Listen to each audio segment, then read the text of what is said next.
پښتنو او فارسیانو لاس یو کړی خدای شکر افغانانو لاس یو کړی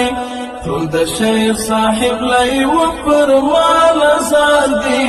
نور واړو وزیرانو لاس یو کړی پښتنو او فارسیانو لاس یو کړی